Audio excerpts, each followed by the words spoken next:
The Film Crickets are intended for mature audiences. Any guests on the Film Crickets do not necessarily share the same opinions as the Film Crickets. Film Crickets, chirping about movies. It's time for the Film Crickets with Jay Fortier, Chris Martineau, and Melanie Howerton. On this week's episode, the Crickets are joined by TYT contributor and host of Overruled, Adrian Lawrence.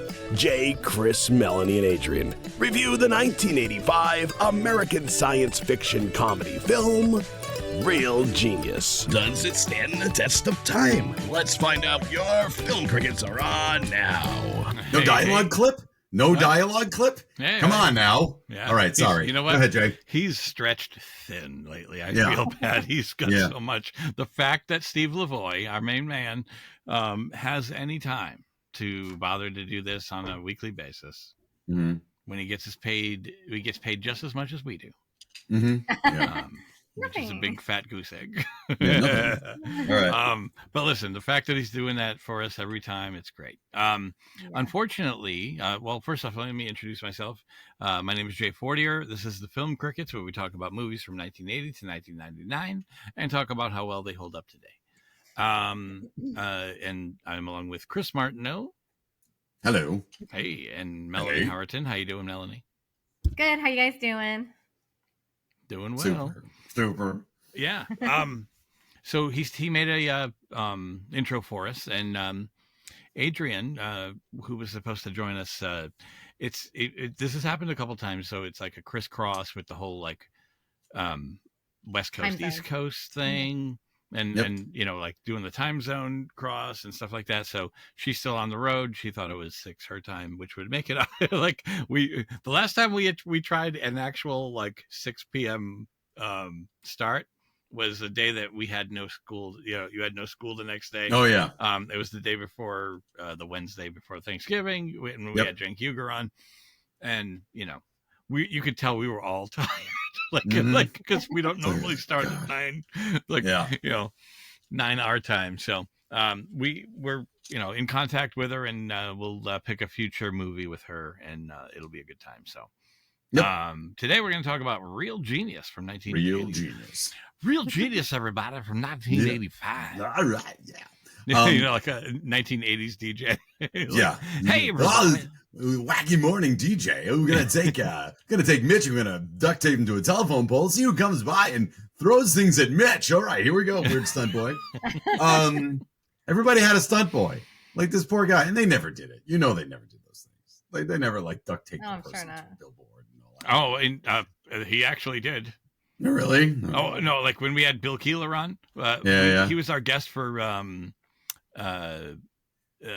Blade Runner. And, Blade Runner, God. So like I interned for him, and he would they would he wouldn't do the duct taping, but they actually duct taped interns to the telephone pole and hold up signs saying "Listen to Keeler in the morning." Oh my god! And it was a lot of like but see, I was always doing production like I do now, like like I do the production for the show. I was like, I can't be a stunt guy. I'm afraid of getting arrested. Jay's stunt boy going to go out there. He's going to take a can of whipped cream. He's going to jam it into his ears and see how far it'll go in. Jay, how's it going from the hospital? Just like it. How's it going from the hospital? I open my mouth. You hear the sound effects in the back. Well, I can't beep, beep, beep. I'm in the hospispital. No, how's it going from the hospital? Like it actually made its way into my mouth. Yeah. It seems we haven't. I'm too much of a baby. Like I was like, no, I don't want to get arrested. Like he was always into like sending us into stupid areas, and like for instance, somebody would the cops would show up. There was one funny promo I worked on. I know we're going to talk about Real Genius, but this is funny. Yep. There was one funny promo, like, because you would do a promo for the next day of maybe what happened today. Yeah. And he was talking to the guy that would be reporting. He goes, they were in Seekonk, Massachusetts. And he goes, they got 3 cruisers, 4, 6 cruisers. Like, next thing you know, they're all showing up. So Bill goes, "Attention criminals in Seekonk. Now's your chance." Yeah. Like, because we got them distracted, boys. That's funny. It's like the Italian Job. Yeah. So, all right. Well, hey, look. Mhm. Speaking of criminals, thinking of crime, let's talk about international crime, and we'll talk about real genius. Some serious laws being broken here, internationally speaking. We chose a real genius. Let's go through it. Your history with real genius. I'm going to start on this. Right, we talked about when the last time we saw it. Last time I saw this I was either in middle school as a freshman. I saw it on a video cassette. I believe I saw it at Brian McMillan's house, and that was the only time I ever saw it. Never saw it after that. I knew it existed. I remember it being sort of funny. I remember that there were lines that we would often repeat, like in school, that would annoy teachers. Like, it's headed for the gas station or whatever. When the drone goes out the window, it goes, it's headed for the gas tanks, and they all drop. We would say that one a lot. Or, hey, you want to see a demonstration of gravity? And boom, the books go down. Or a lot of people would say stuff like, this is what someone looks like who's sexually frustrated. Yeah. Like this is what happens when someone gets too sexually frustrated. Right. I can't speak. So I that can't say those fucking words. Very mature. It's all Val Kilmer. No, they're good lines. Yeah, I know. Yeah. So anyhow, that was the last time I saw it. Hadn't seen it since. I was glad I didn't have to rent it because it was on IFC, and that's my history. So I don't have much of a history with it. Jason. Mm-hmm. So my friend Jay and we rented this movie together, and this is not a movie you should sit there and chit chat with your friend while you're watching a movie. Don't you agree? Like there's a lot of details that are like really wait. Why are they putting popcorn in there? Why are they shooting? Like there's just a lot of details. I'm not saying it's so mega, but it's kind of all over the place. Sure. Yeah. So when we first saw it, I was like, oh, it's kind of lame. Like I wasn't into it. Yeah. And then I saw it a lot that summer, like on cable, and we enjoyed it a lot. Like my family and I, or my brothers and I. So. Okay, and then nothing until now. Years throughout the years. Like I've seen it here and there. No, I haven't seen it in many years. So let's say like probably 20. Not a second of this movie since 1989, probably 1987. Wow. So Melanie, talk to me about real genius. I remember liking it when I was younger a lot, and I love Val Kilmer. All right. I thought he was. He's a cutie patootie in this, no doubt. Yeah, totally. He's adorable in this. Yeah, he's adorable. That's exactly the whole thing I was thinking when I was watching this. Adorable, but So anyway, I always liked it. I always thought it was cute, and then hadn't seen it in years, and then I've seen it, probably like a couple times since like the 80s or 90s or whatever. And then it's funny enough, I remember seeing it not that long ago. It was, I don't know, like maybe within the last 6 months or something I had seen it. Because I saw it on there. I was just like clicking through things, and I'm like, oh, Real Genius, I remember that. And when I was watching it that time, I was kind of thinking like, it's not as good as I remember it being.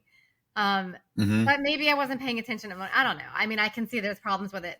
It's a super it's cheesy, 80s movie. But then when I watched it today, I just sat there and just paid attention to the entire thing, and I liked it a lot more. So yeah, I like it. I think there's a lot. Okay, we don't own it. Nobody owns it. Nobody owns it. No, I don't own it. I think I don't know if I ever did. I don't know. Okay. All right. I wouldn't have, but okay. I don't know that I had a pilfered copy of this. I don't know if I did either. I don't think I did. I don't think I had a pirated copy of this. So I think Brian McMillan did. So sorry, Brian. Shout out to Brian. I believe we watched your pirated copy of this. But anyway, all right. So that's our deal with Real Genius. Let's go to IMDb. Let's see what IMDb says about this movie. So Real Genius, 1985, rated PG, comes in an hour 48 minutes.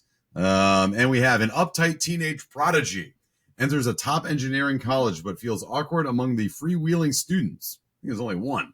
When a professor aims to turn their laser project into a military weapon, he and his offbeat roommate plot to ruin the plan. Directed by Martha. I guess that's it. Directed by Martha Coolidge. Written by 3 people, probably more than that. And starring Val Kilmer. And then weirdly, IMDb doesn't go into main characters until like way down the list. Val Kilmer is in it as Chris Knight. And then we have, what's his name? William Atherton, always playing a nice guy. Ever notice that William Atherton always gets a nice guy? As Professor Jerry Hathaway, he's never a nice person in movies. And then past that, what's the name of, Gabriel Jarrett as Mitch Taylor. And that's basically anyone you got to worry about in this movie.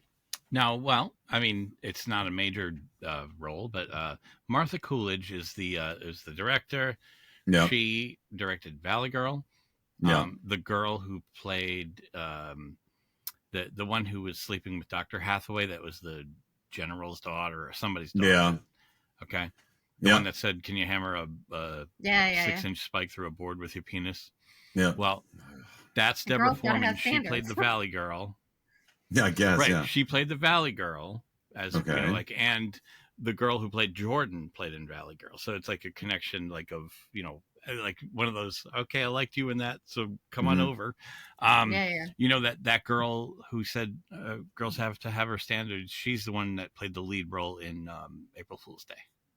Oh my God, that was her with brown hair. Yeah. Oh my God, I didn't recognize her. So in these other movies, do all the female characters have no agency in the other movies too? Because these female characters have no agency. I'm just saying. In this movie all right. Well, you know what? Hey, Jordan. Hey, she took part in a statutory rape. That's great. You know, super. Mitch is 15 years old. She's 19.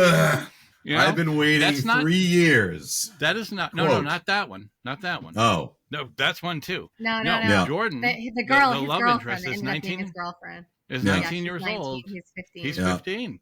Yeah. Now it's not it's not a gigantic age difference, but there it is. I was thinking about that though. Honestly, I was because I'm 3 years older than my wife. Yeah. Right. That's only 4 years, and that's not much difference. However, we just 15 tonight. No, I get it. You got to go past that threshold.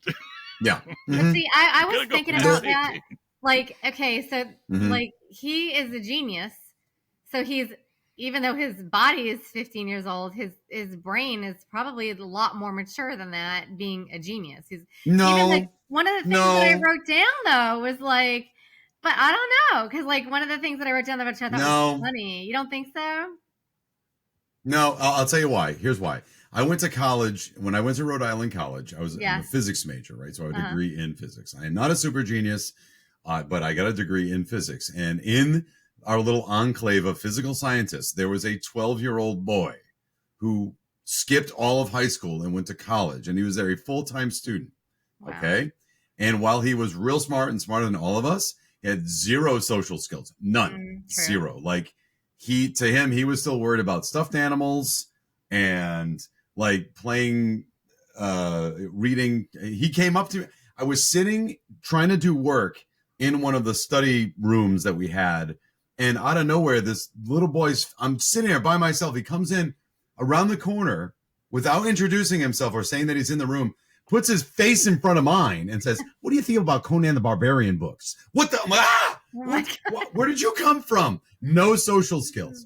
So you can be really, really smart. And that's one of the things I want to talk about in this movie is their definition of what genius is. He's got book experience. Yeah. If you don't. Yeah.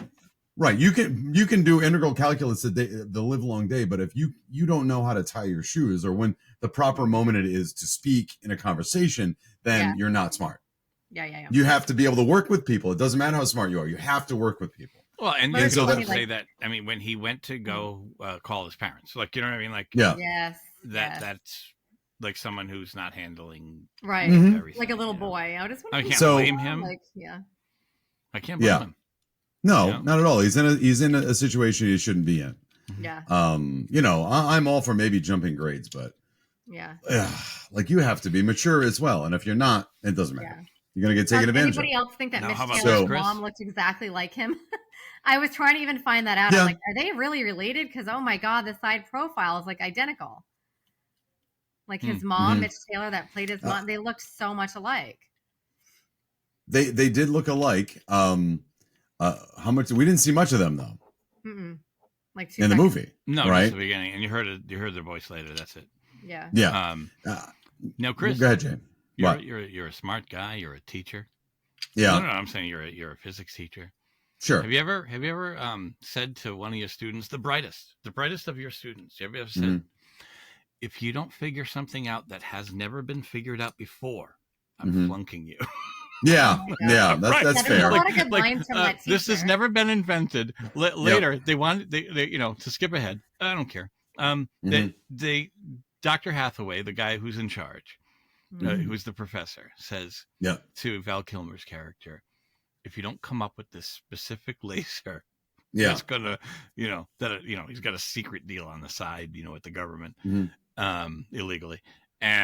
But he goes, I'm going to flunk you if you don't come up with the thing that I can't. Absolutely. Right. Like, so unacceptable. It's like, it's like such an insane, like that wouldn't go far. Even what I'm saying is, even if he was able to flunk him for a little while, it would come out.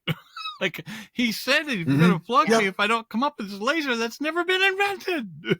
Like, right. Yeah. We need you to invent something that basically is impossible from a physical standpoint, employing the rules of the universe that guide everything. I need you to be able to make this happen. Well, I can't make it happen. The laws of nature don't allow it. Yeah, but you gotta. I'm not saying a 5 megawatt laser is impossible. It's totally possible. I'm just saying, like, that's the umbrella that you're giving this. Like, everything up to this point says we can't figure out. Something the military can't figure out how to make. Right. And that's my problem with this, is that the lengths that they're trying to go to, and I know it's just a freaking movie, like, I get it, but the lengths they're trying to go to, like, research is not done like that. You cannot do research on a time limit. So the bottom line here is that, forgetting about, look, I don't know if the science that they were doing was legit. Like, I heard when Val Kilmer, by the way, finally comes up with his eureka moment, right? He freaks out, and then he sees ice cubes, and suddenly, oh, wait, that'll work. You're not that smart if you didn't think about making it from a solid into a gas into a solid, but whatever. That's besides the point. He has his eureka moment. And when it was a liquid nitrogen. Yeah. Whatever the fuck it is. So the bottom line is he goes and he it's just such nonsense. He goes and he has his eureka moment. He's explaining it to Atherton, and he's got it on the board, and all of that might have been legit. Like, it sounded pretty legit from what he was saying, when I know a little bit of lasers and energy and excitation potentials and periodically use. But, that's all fine and dandy, but research cannot be done like that. You cannot do it on the fly. You certainly can't invent something that powerful and then the next day, without vetting it, he did it once. Right. And they're like, sold, and let's bring it to the military. That is the worst thing you could possibly do. Well, he's also feeling he's going to get killed. Or okay, and I'm not excusing Dr. Hathaway, but that's his logic. He's like, okay, you found it, I'm taking it, let's go. Like, he's the only one that was in on it, right? I was like, so I just want to talk about the beginning of the movie. Like, hit it. Go ahead. Of course. Funny, Yeah, I'm sorry. No, we just talked about the end. Fucking the movie's 40 years old or whatever. Yeah, I know. I just thought it was like, no I completely forgot about the fact that they were zapping people from planes, and then you see this guy sitting next to a barbecue, and he's just zapped. And then if you're watching in the background, you can see a little cartoon video going on, and there's this kid walking through like an apple orchard, and then he's zapped, and then he just disappears. If you were looking in the background, It was so funny. And then I missed that. All right. Yeah, and then the other thing that I thought was funny was the teacher says a lot of funny lines too, and he said, like, Mitch, compared to us, most people have an IQ of a carrot, and then he goes, we're better. Like, it was just kind of funny. Yeah. How about the first thing you see at the science fair? The first thing at the science alcohol effects on mice. I know. Yeah. That's horrible. Right? It said like water, and you see them running around.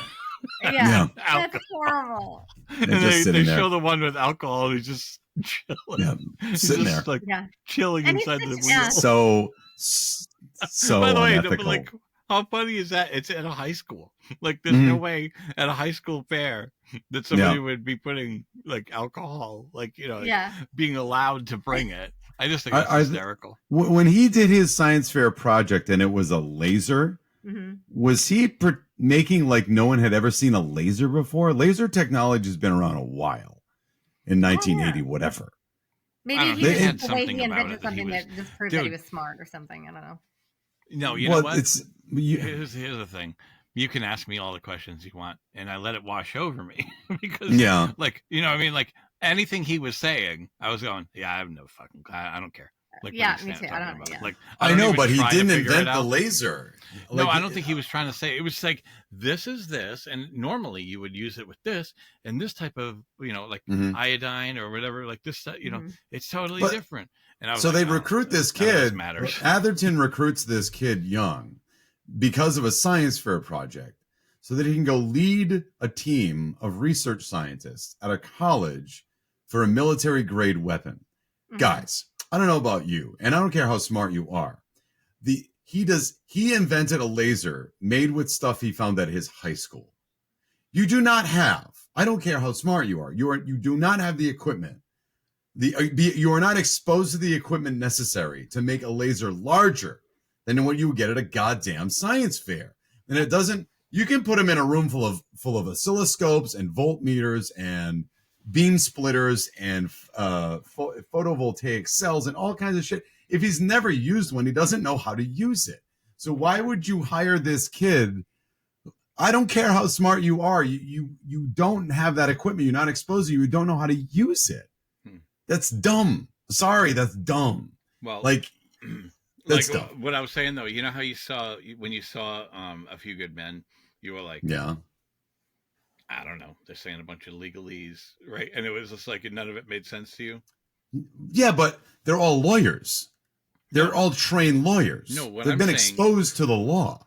No. Okay, I'm just saying. No, I'm saying when they add all this technical shit in a movie, Yeah, that means nothing to me other than I just have to wait until they get to the point that they're going to get to. Meaning, like, oh, okay, they want to burn somebody with it. Yeah. Like I don't need to hear the process or any of the technical jargon. So, like, all I'm saying is, like, he could talk all day, and I'm like, I don't know. None of this matters. Well, but that's like, as an analogy, I would use is, I don't know. There's other interfaces. Kids these days can produce their own music. Okay. And you can do it with, you get a little pad like you have in Riverside. There's a little like pad with buttons and you can program the buttons and kids can make their own music just in their computers, right? By using a couple of extensions, a couple of pieces of technology and then be very good at that. Maybe have a good ear at music production of putting down fat beats. If you took that kid who's a musical prodigy, engineering, like production genius, and you dropped him in a multi-million-dollar music production studio, he wouldn't know what to do. He or she wouldn't know what to do. Well, this is the same analogy. He also had to take over. Yeah, he's good at this little everything. He wanted to be in charge of you're not everything. Rick, look, Rick Rubin, I know you think you know what you're doing, but we're gonna sit this kid in here and he's never touched any of these dials and dealt with any of this, but he'll know what to do. Yeah, that's he's bullshit. Look over your stuff for mistakes. Yeah, I'm like that. No, not at all. Okay, so let's move on. Look, okay, so go ahead. Sorry, go. What? No, did you see Val Kilmer doing his little quarter thing with his fingers? It just kind of reminded me of like the things that he's done with the pen and Top Gun, and then also, of course, Tombstone with the little cup. Oh, sure. Is he just good at that? I guess I never realized that. I think he had also done the coin in Tombstone. Yeah. Wow. I just realized that. Yeah, I can't do that. So good for him. So look, so we have this child prodigy. He's been recruited at 15 to come out of high school to somehow take over a military grade weapons research program that he doesn't know about. And so we are introduced then to Chris Knight, who is Val Kilmer's character. And he was once the prodigy, but he decided, life's too short. I'm going to be a wise ass, basically, right? What's his motivation? Like he cracked and said, I'm not going to take anything seriously anymore. Like, what's his motivation to be the way he is? Is that it? Yeah, like I think he saw. Yeah, what was it? I forgot. Hollyfeld, which is a guy that lives in the closet. He went downstairs into the he doesn't live in the closet. Overly, he was 12 years old. Clear out all that infrastructure, guys. Yeah, no, so that guy that Jay's talking about was 12 when he first went to college. They kind of talked about in the beginning that I had a 12-year-old, but he kind of cracked up or whatever, so now he's 15, he's older or whatever. So I guess like he said that he watched him constantly because the guy was yelling, Mitch was yelling at him. He doesn't take anything seriously, but he was like, you have to have a balance. Like you're smart. People are always going to need you. You know what I mean? Don't take everything so seriously. So he said it. He basically, knows that guy had just like, literally, he was just too serious and like cracked. So he just, wanted to not end up like that, I guess. Right, Jay? Yeah, Yeah. I think he didn't want to end up, like that, and at the same time felt like almost he had to, like, he's like, I'm good enough as far as knowing this shit. I can pass this shit, with almost no effort, Yeah. and I'm going to enjoy myself and live a life. Yeah. Okay. So. Okay. Here comes, Like that guy. here Remember the comes kid that rebuttal. cracked up in the class? That kid that cracked up. Oh, that's my Melanie. That's my favorite part in the whole movie. Oh, It's that's so yes, funny, and I love how yes. they just don't even move. They're just like, it takes Val Kilmer forever to even look up, and then they're all like, okay, whatever. Yeah. And then the other guy comes over and just sits in his chair. Yeah, it takes his chair. Yeah. And that's that. I love that moment because it's perfectly timed. They let it sit, and then they all do, like, they flip the book page, move their feet. You know what I mean? They all barely, and then the one guy says, "Oh, we got an empty seat," and he just sits down. Yeah. I love that moment because I've been that guy. So like just trying to program something that doesn't work, and then you just scream and throw stuff. You just can't take it anymore. I've been there, so I get it, right? So, but here's my thing. So yeah. Here's my thing though. If Val Kilmer says it's got to be balanced, Val Kilmer's not balanced. He doesn't. He's wicked smart, and then proceeds to do no work. He does nothing. No, he took it so too how far. is that balanced? That's going the other way. I think he just but figured Mitch he could coast actually through is it. his balance. You know? Yeah. Well, okay. Well, then if he's gonna coast, okay, because I was thinking as I was watching this movie, one of the things that I like his character, and more on that in a moment. But Mitch has a character arc. Sorry, I'm gonna bring it up. He starts to take things too seriously, and then he realizes that I do need to get some balance. Right? He finally makes a connection with Val when he realizes that life is worth living, and I got to just chill out every now and then, and I have to take it seriously, but I can't let it overcome me. Mm-hmm. And so they become friends once he realizes that. And I like that Mitch doesn't go all the way to Val's Chris Knight's end of the spectrum. Like no one can be Chris Knight, so I'm going to do my thing and just chill out, right? And Chris Knight said that he was just like Mitch when he started there. He said he used to dress the same, he used to act the same, he spent all the time in the room, like same thing. My mom used to dress me in white shirts and hush puppies, just like you. Yeah. But by the end of the movie, Chris Knight, even though at some point he does work, and he does have his eureka moment, and he's upset when the laser doesn't work because of the smudge on the lens, which isn't his fault, but that moment made him realize he could get the energy levels he needed. The bottom line is he doesn't have a character. His character does not change at all.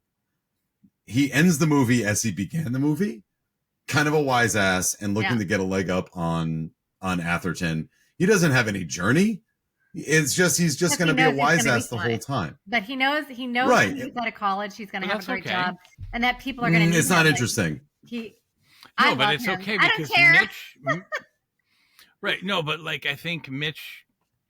Mitch got the arc. I thought he was fun. Yeah, I know. And I like all of his lines and all that too, Sure. I like his lines too, but again, this is something I brought up. Okay, guys, we all want to be Val Kilmer, right, in this movie. Well, we all want to be Chris Knight. Or with him. We all want to be the guy. We want to hang out with we want to hang out with him. I don't want to necessarily, you're right, I don't want to be him. I would want to hang out with him. But he's the guy where everybody's taking everything seriously and he's screwing it up for everybody else. He's going up to his friends and knocking books out of their hands and just say, hey, look, here's a demonstration of gravity. That's my friend. Like you said, working with him would drive you nuts. Yeah. Hanging out with him, like if you, but working with him would drive you nuts. Yeah. Like if you had to be in a group with him working on a common goal, after 3 days, you would want to strangle him. Enough with the lines, enough with the puns, enough with the, like he says funny things like, why are you wearing why are you wearing that on your head? Because it wouldn't fit anywhere else on my body. That's a funny line. It would but after 3 days, you would want him to jump out the window. It would because we have work to do now. Like, you know what I mean? Yeah. What? Yes, if I wear it anywhere else, it chafes. It chafes. Yeah. I mean, but guys, but he does we stop. Talked about this, he does stop, and he actually does solve it. He is the one that's smart enough to solve everything. I know, but then he goes back to being the way he kind of was, and that's fine. I'm not saying he should change. All I'm saying is that you would want him dead. Like you would not be, oh God, he's doing the freaking jokes again. We have to get this done, guys. You know what I mean? Yeah. Go ahead. We talked about this with Buddy the Elf. Yeah. What? We wouldn't want to take Buddy the Elf like for real. Like it's great in film. Yeah, Like, we're loving Buddy. People are loving Buddy. And then we're like, if we hung out with a guy that was constantly like, oh my God, yes. Oh my God, yes. Like, like, like we'd be like, dude, chill the fuck out. Right? Like, you know what I'm saying? They'll get some CBD gummies on this guy. No, but like, hold on. Like, what I'm saying is, Chris Knight, the Val Kilmer character, we love him on screen. We don't necessarily like want to actually hang out with a regular person like that. That we could, you know what I'm saying? Like, so he's great on film. Can we? So I'll tell you what I'll be very front. I don't like this movie that much. I liked it a lot when I was that age. I watched it today, and it's not that I was offended by it. I didn't think I wasted my time. I just didn't like very much. And I think what I remember why I liked it so much at the time is that this is kind of like an accessible Revenge of the Nerds. Like Revenge of the Nerds is a gross movie. It's gross. It's not like it's not okay on a lot of levels. The things that go, if we ever cover that, it's going to be like I don't know. I don't want to watch it. That's a lot. It's so wrong. It's so wrong on so many levels. Let's get this. I haven't seen it in so many years. It's good. Yeah, like unlawful voyeurism. I mean, it's so much wrong with it. Like, so shit. When I saw that movie, bad. I was definitely too young to see it. And I remember, even though this, you're a kid, you're a teenager, it's like nudity and stuff. And you're like, you're kind of like, oh, great. Like I love this movie. I don't have access to that at that age. Mm-hmm. But even watching that movie, I'm like, oh, this is gross. Like this movie makes me feel gross. What? And Real Genius were they just watching somebody in a window change? But they had but then there's no. There was like a whole like it's gross. There was a whole thing. It's where really they set up a camera in the women's room and stuff like that. Yeah, the women's like dorm. It's not right. So I remember watching that movie going like, I don't think I should be watching this. This makes me kind of uncomfortable. Whereas Real Genius is the same idea, but it's kind of that light. So it's a little more accessible. You could watch it more with your parents. You can glee. To me, you can embrace your nerddom if you are a nerd, and I am, with Real Genius, and not be afraid. Whereas in Revenge of the Nerds, the nerds are just trying to get one up on everybody else, and it's gross. So at least this one isn't as gross. Yeah, however, having said that, in this movie, all the female characters have no agency. They are only there to, whenever you look, you're in an 80s movie when there's a party and they're all very excited because the girls from the college across the city are at the party and we could finally have sex. Yeah. No one's asking if the girls actually want to have sex with these guys. Yeah. It's just assumed, they're here for our, eventually we will hook up with them because. Yeah. And at the beginning of the movie, like Val Kilmer talks when we meet him the first time, and there's three official looking people. One is an older, probably older than him. And they're like attracted to each other. And she kind of gives him the eyes. And it's like the only reason that she's there is because she can be attracted to him. And then we have Atherton sleeping with the student. We have the one hitting on Mitch, saying I couldn't wait 3 years. Like they're only there. I don't understand where she came from. Like I don't either. Guys, that is the girl that had the glasses on that was flirting with Val Kilmer, because she said, I had number one. I've had number. No, that's the same girl. Oh, sure. But my point is, so that's that's why she's the best genius that there is. Like she wants to nail. And she married the guy at the end that was in the closet, right? They were getting married. Yeah. That's the same girl. Yeah. Okay. Yeah, but I didn't understand where she came from and why she's been waiting for him for 3 years. I didn't understand that. How did she know him? I was like, I don't get that. Again, it's kind of, but it's such an 80s trope of that. Yeah. Like, they're only there because of this. It's the same thing with City Slickers. You know what I mean? They put the female character there, and the only reason she's there is so that she can be saved by the men and be ogled, and that's it. And I'm glad that trope is kind of going away a little bit, because it doesn't give anybody like that's the. Twins. When they, it was Friday 13th with the twins, and they were walking behind the two girls that were on a bicycle, and they were like, "Did you see that? There's two of them. 1, 2, yeah, two." Yeah. Like they're there because each one of them is going to get them. Like, they didn't ask the girls like if they even want to be with those guys. Like they just think Right. they're just automatically going to go get the girls because there's two of them. Like, Right. And then, Val Kilmer goes to walk away with that girl. They couldn't have said much to each other before he picks her up and carries Yeah. her away like a caveman. Yeah. Yeah. So Like, wait, we're even with the nerds, we're celebrating. And again, as a nerd back in the day who could not speak to girls at all, because why would you? They're celebrating, this overly testosterone-y, like, it's gonna go, it's easy. It's easy. Just you meet somebody and then you're gonna hook up and that's it. And it's not great. It's not a good look. Like, I get it, but it's not a good look at all, and that's why it doesn't hold up. What? Trivia, go ahead. Go ahead. Melanie, you know the scene right there when they see the beauticians? Do you have anything on that? Yeah. An No, actor? I don't. No. Okay.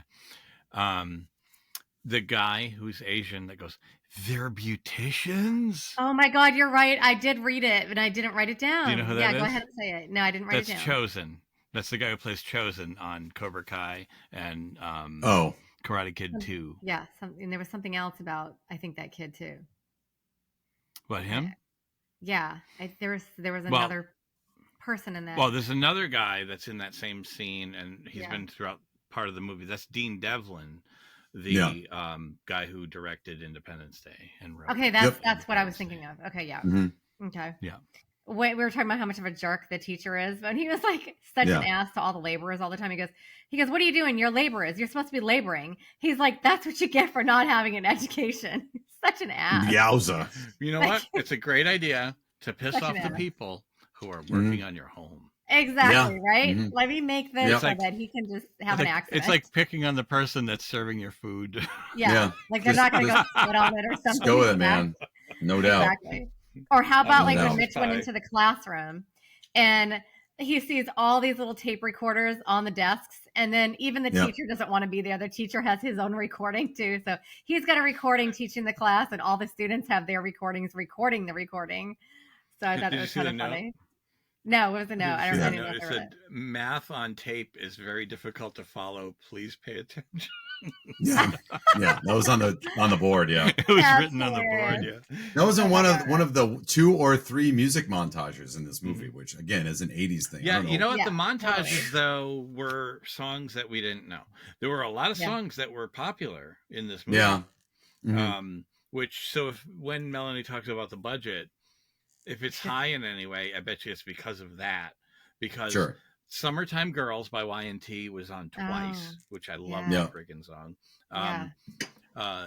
One Night Love Affair by Bryan Adams. All She Wants to Do Is Dance by Don Henley. And then, of course, Everybody Wants to Rule the World. Yes, I wrote that down on my notes. Yeah, love that at the end. A lot of tunes. Yeah. So I also love how when they're squirting gas underneath the, what's his name, Kent's door, the guy walks by and could care less about whatever they're doing because it's just so often to see them doing the weirdest things. Yeah, like the ice. They had ice inside the hallway, like an ice skating rink. Yeah, that was funny too. And then I did, which would notice, Sublime, and you can't slip. It's not slippery, but okay, that's fine. Oh no, yeah. Did you guys notice the Back to the Future part where they were talking to Kent on that recording and that weird voice telling him what to do? And that was exactly like Back to the Future when he was doing the same thing to his father, but he was pretending that he was like from the future. Van Halen, like doing the Darth Vader from the planet Vulcan. Yeah. I was like, oh my God. Okay, so in 1985, couldn't they have come up with a better deep voice? Because I know now what they're saying, but throughout the years, hearing them go, a big mirror, yes. Like True Lies too. It was in True Lies too. They did the same voice in True Lies. You can come up with a deep voice and be clear. Yeah. It sounds like Bane in Dark Knight Rises. Now, dude, yeah. I said they should have done Bane's voice after. Yeah. Like Darth Vader. Yep. Everybody and then I understood. I couldn't believe that, like, when I was watching the credits at the end, that Val Kilmer, I was thinking he was going to be at the top of the list. He was like way down there. That was the only thing. I just couldn't believe that. All right. Cool. Maybe because he was kind of newer. What was this? When was this made? 85. Well, It was right after Top Secret, I think. Okay. I think God. Top Secret was first, right? Top Secret. Oh my God. I never really Maybe. saw it. I saw bits and pieces. Oh, it was funny. Yeah, I it's saw that. stupid. I It's literally funny. saw that It's in the stupid. movies. I went to the movies to see that with my mother. I remember that. I'm watching this movie and I just kept thinking there's so many movies that are this movie. Like it's set up like so many of these movies. Like there's so many 80s movies that are this movie. Yeah. It's the same like progression. It's the same like we're gonna have a moment where the silly guy has to get serious and then he's gonna get serious, but it's gonna blow up in his face and they're all gonna resolve it in the end. And even the ending it ends on a prank. Mm-hmm.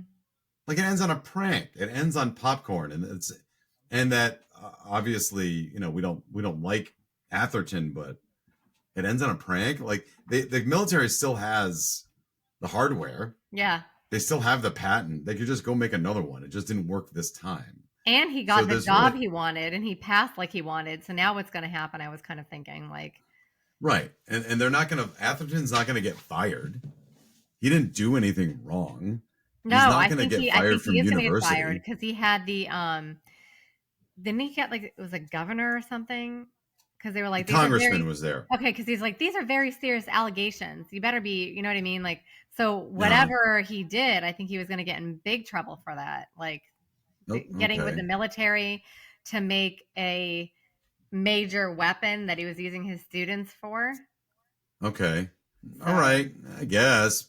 I don't know. I don't think the stakes were that clearly disseminated. I just know that the military hired him to make a weapon. And by the way, I got to tell you that, and hopefully Jay can keep some of this in. If you're, when I got my master's degree, there's always the professor in charge, and then he has his little lackeys, right? And the lackeys are always kissing the professor's butt. And honestly, the professor doesn't really do anything. It's all of his little lackeys that do all the work. Yeah. Oh my God. And then no what he comes in and just makes sure that everything works, and then kind of double checks some things, and then that person gets the credit. Yeah. So what is happening? Oh, hello. And so Hi, what we Elaine. see. Howdy. Hello, how are you? Hi, I'm good. How are you? Danny, Good. I see your eyes are okay. How was your surgery? Yes. What did they do, Elaine? Anyway. So, both of my eyes, they were lazy, and Okay. my eye surgery was on December 27th. And right before that happened, my mom surprised me with Disney on Ice. Oh, That's cool. Sweet. Yeah, it was awesome. And the Cool. crazy thing is, have you guys ever seen the Disney movie called Coco? Yes. I don't know if I saw it, but I know of it. I know it exists. Yeah. Okay, well, there's a kid named Miguel, and he made a flip on ice, and it was crazy. Oh, Really? Hi, Dad. Thank you for keeping the seat warm. You're welcome. Hopefully this is not a blooper. No, it's all right. I'm going to take all that out. Okay, good. All right. See ya. Oh, yeah. sorry. And before I go, make sure you guys click the like button, subscribe, and comment down below this. I want another episode of Elaine and Edward. Do that, okay. Guys? Bye. You got it. Bye.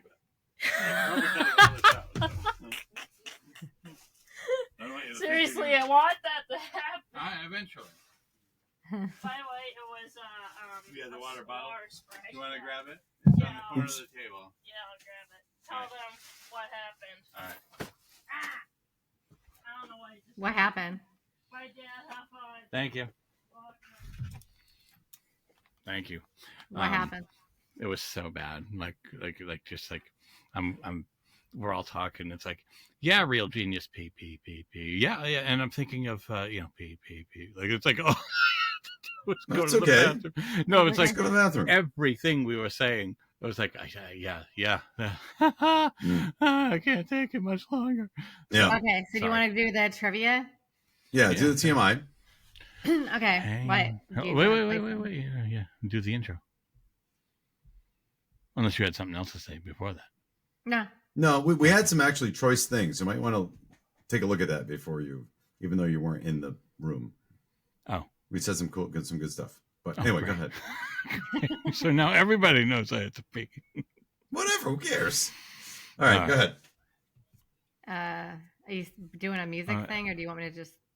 It's time for TMI with Melanie. Listen to this. I am in the bathroom right before the movie starts. And I'm in the stall, and there's no toilet paper. And mine are at home in a display case above my bed. TMI, my friends. TMI? Too much information. Say don't go there, but that's lame. Now, here's Melanie with your timeless movie info. All right, Melanie. Hit it. Okay.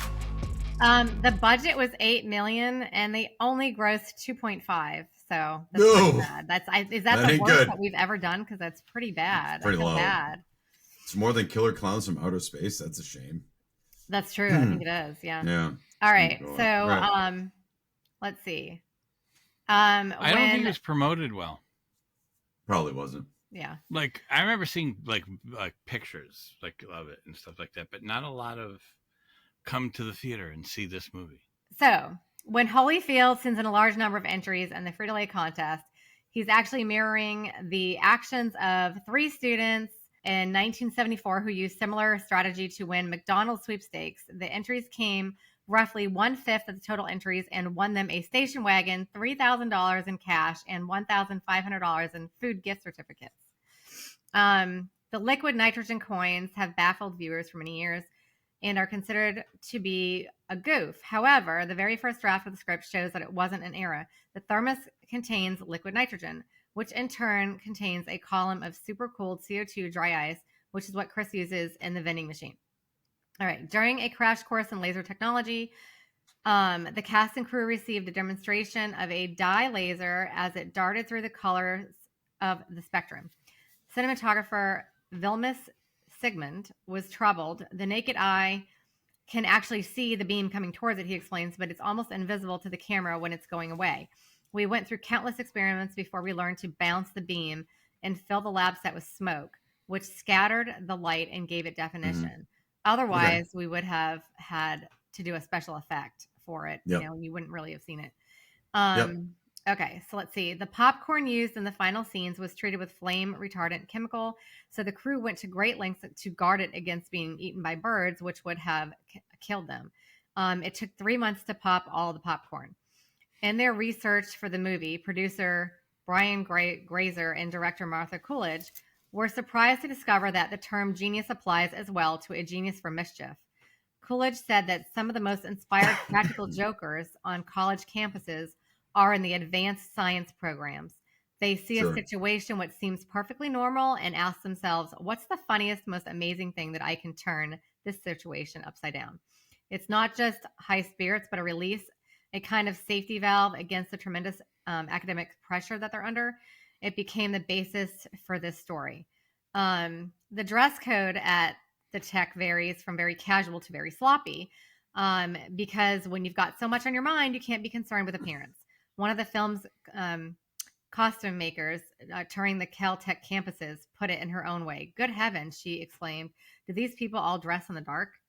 They're nerds. They don't care. Yeah, exactly. It's okay. The popcorn, I thought they looked cute, especially with their slippers and stuff. The popcorn trick sequence began with the construction of a full-size Victorian frame house on a plot of Canyon, California, not far from Los Angeles. Within the house, special effects coordinator Phil Corey and his crew devised an elaborate network of conveyor belts, hydraulic lifts, air blowers, and vacuum hoses, which would, on cue, turn 190,000 pounds of popcorn into a hot butter tornado, blowing out the windows, doors, and the roof of the structure. To film the Colonel Carnage, director Martha Coolidge positioned 5 cameras around the building in classic Anytime You're Ready CB tradition, including one on a 300-foot crane. At the Hollywood Center Studios, a 2-level set was constructed. One was built for the interior of the mansion. The lower level contained a vast 20 by 20 storage tank to hold the popcorn until required.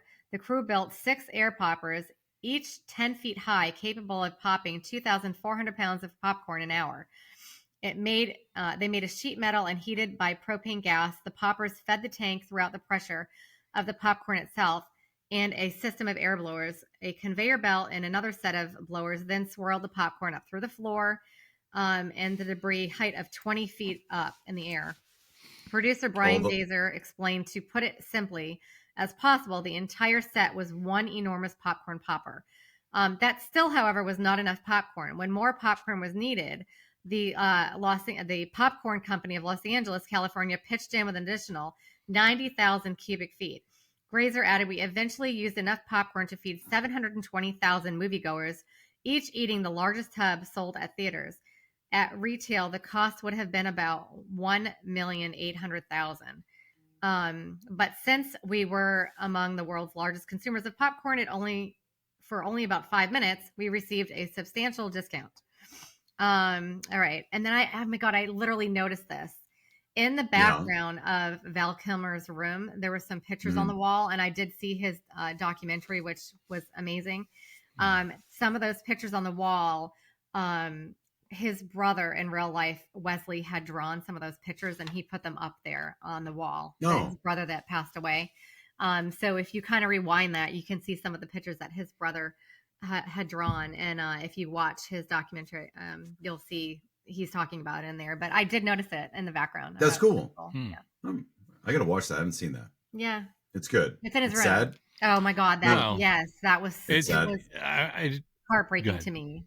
Absolutely. And I want to But say it was really that good. people should probably show their children this movie that to basically keep them from like smoking and shit. Oh, all right. Oh, he's got one of those. He's got a hole and all right. It's really fucking brutal. Like to hear him talk, you know. Well, his son actually, I couldn't believe when I was listening to it, like how much the narrator sounded just like Val Kilmer, because the whole thing is narrated. And I was like, how the hell did they get somebody to sound just like him? Because it's identical. I was wondering how they did that. His son actually has his identical voice and sounds identical to him. And he did all the narrating, and it was just really good. It was really worth watching. He's got a lot of good footage from all the movies that he's made. I guess apparently the entire time that he's been making movies and doing things his entire life, he always had a camcorder recording everything. So he's got all this cute footage and all these pictures and all this cool stuff. And he's just a really cool person. And it was really worth watching. It was really good. My daughter doesn't even know him that much, and she absolutely loved it. I had my husband watch it. My mom watched it. Everybody really, really liked it. It was really such a good actor. Cool. He is. He's awesome. I love him. All right. All right. Here we go. It's time now for Final Judgment. Are you ready to rubber stamp this bitch?